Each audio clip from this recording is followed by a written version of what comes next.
The Secret of My Father. In 1946, a strange man visited me and asked, "Are you Mr. Kim Yong-wan's daughter?" For me, this was an odd question because I was more used to being called the daughter of a paraco. "I'm your father's friend. You may wonder if it is true, but your father," the man said.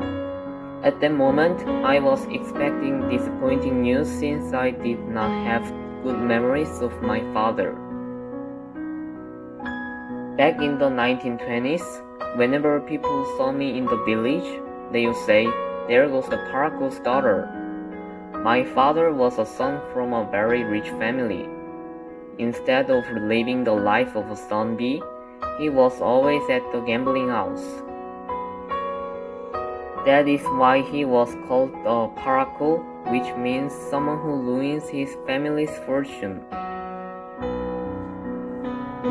"Your father has gambled away all of the money, and now he's asking for more. Go and tell him that we have no more money left," my mother would tell me whenever she sent me to the gambling house.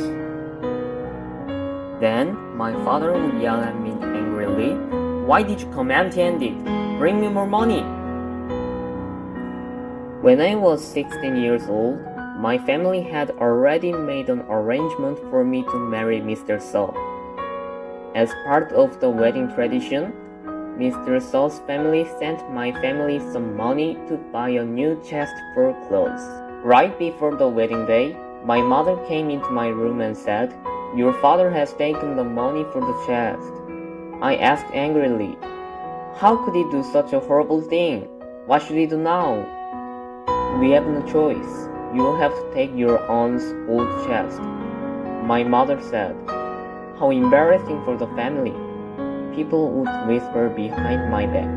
Since the first day of marriage, life at my husband's house had been difficult for me.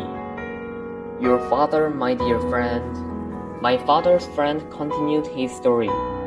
He was not a gambler. "Your father sent the family money to the independence fighters in Manchuria. He made himself look like a gambler to keep this a secret from the Japanese officers. At first, I was not sure if he was telling the truth.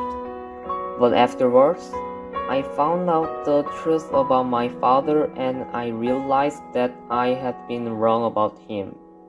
Ever since that moment, I have been proud to be the daughter of a paraco who had devoted his life to the independence movement.